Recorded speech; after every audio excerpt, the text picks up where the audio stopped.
What time do elves like to eat lunch? Around 12-ish.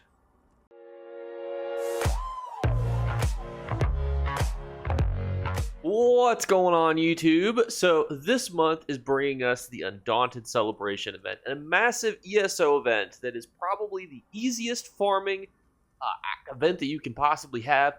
Probably some of the best gold rewards to go along with it, arguably if not the best, definitely top 3. And it is also something that's accessible to all players. In fact, the best way to farm it is the base game. You don't even have to have any DLC. So me and my cat, who's trying to destroy my mic apparatus and knock it away from my face, are going to give you all the details in today's video. So while we do not have a specific date yet, it is confirmed that this event will be coming out in September.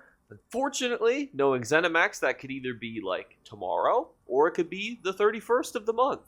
So there's really no telling when throughout September it will start because it always seems to be a little bit random, but it's still a great event nonetheless. We just don't know the specific date as to right now.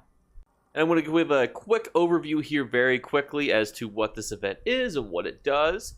So this is a dungeon event. It's kind of like the PvE version of Mid-Year Mayhem in that it's basically solely PvE focused. So how does it work? So basically, you get the actual quest to start it from your Crown Store menu in the event tab, in the feature tab also, and you'll be able to get Crack-a-Lackin'. But this one is very simplistic. Basically, all you have to do is dungeons.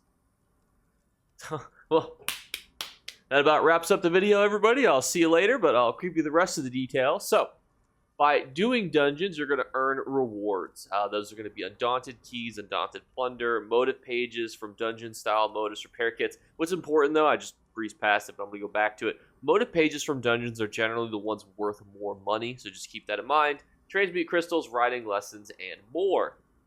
And then it gives us a note here. You can only earn one Undaunted reward box a day by completing Bulgur's daily Undaunted Delve mission. You can find Bulgur within the Undaunted Enclave. The Undaunted reward boxes are named based on where you get the drop boxes from. This is important. While all boxes have a chance to drop the opal pages accordingly, each box also has a drop bonus set piece from an item that can drop from that respective dungeon.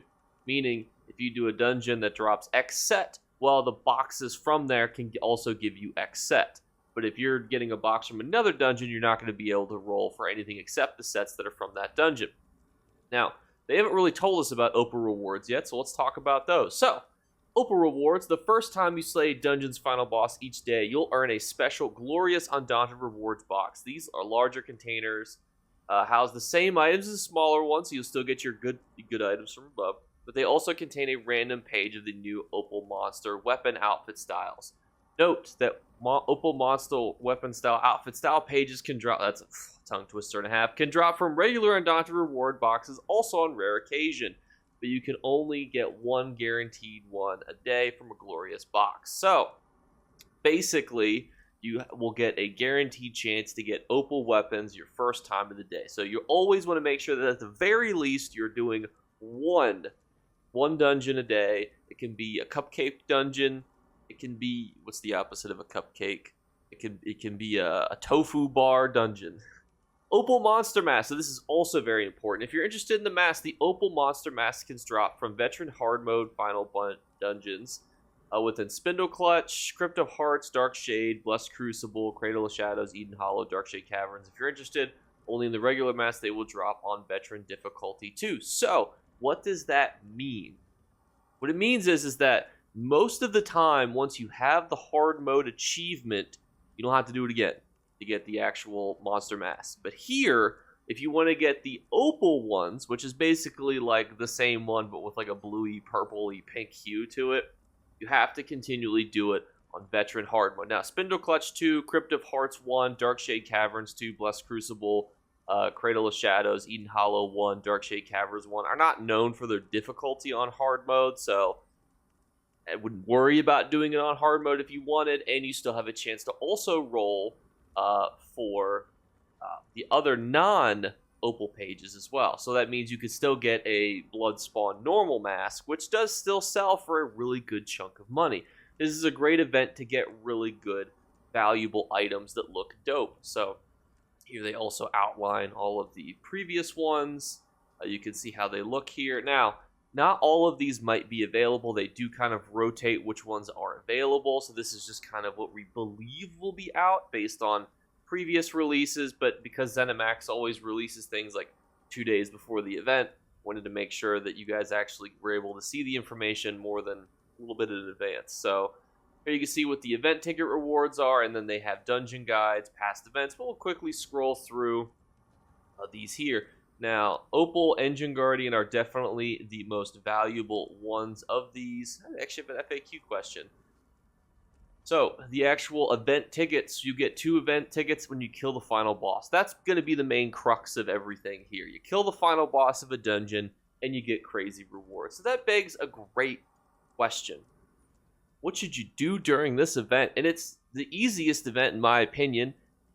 Farm dungeons. Now, there's a couple ways you can do this. You can farm where you're getting your chance to roll masks and pages, or, in my opinion, what's more efficient is to just run Fungal Grotto 1 repeatedly, and then you can get a bunch of rewards. For those of you who don't know, Fungal Grotto can be completed even by, like, you know, a slow group of 2 players with 2 companions in sub 4 minutes. You know, I think the world record is like 50 seconds or something. Like, there you can just blow right through it. I'll actually be doing a guide on how to farm the specific pages most efficiently, so stay tuned for that. You'll see me actually doing it with some of my friends, and you can see some of the skips and whatnot. What are some other important pieces of information? Well, there are some good dungeons you could farm on hard mode. I think Darkshade Caverns 2 is a good option with the Engine Guardian. I think that's a good set that sells for a lot just because it has that Dwemer-esque look to it, even on not veteran. Also, what they don't tell you here too is that the shoulders will be able to be purchased with keys, and you can roll for them by buying the 1 individual key piece. So keep that in mind, and don't worry, we'll talk about that definitely as we get closer to release. This is more of just a general overview of the event, so that you guys can start get those brain juices flowing. Is there anything that you need to prepare for this event? And the answer to that is really no. Unlike PvP events, you don't need a whole lot to really do PvE event. For example, you could go in butt-ass naked and complete Fungal Grotto 1 and just be done with it. And you can do it on normal. So you just, boop, and done. Now, a question you might want to ask yourself is are there any dungeons where I want extra rolls to complete the dungeon set? Like, is there any sets out there that I'm like, man, I really want to complete this sticker book, but this is a long dungeon. I don't want to have to do it, you know, as many times as I have to do it. Go out and search for that one, because that could be one that you could farm during this event, still get those keys and still get those other rewards from your Undaunted reward boxes, roll for your Opal pages, but you're also going to be building in items to your sticker book. Because, unfortunately, curated drops are with dungeons, but they don't go with the chests and the other items. So basically, every final boss that you complete, you're going to be getting a piece of jewelry or a weapon that you don't have bound into your sticker book. So if you can start getting those pieces in the rewards boxes and then bind them into your sticker book, obviously, but they probably already come pre-bound if you're opening them through a box, but just make sure that they bind to there, because you want to make sure you're maximizing your roll if you are trying to complete a set. I think I might do a follow-up video too on like what are the best dungeons to complete the sticker books of, because I think that could be an interesting topic of conversation, especially because dungeon sets range from best in slot PvE, best in slot PvE, to gimmicky sets, to fun sets, to useful resource sets. You know, for example, my friend uses one of the sets that I couldn't even tell you where it drops from, but it gives him a crazy speed boost, and it's from one of the starter dungeons. So there's a lot of really unique sets out there that I think are worth talking about. So I think that'll be another follow-up, as well as, you know, how to make sure you're maximizing your farming. But I just wanted to thank you guys so much again for watching.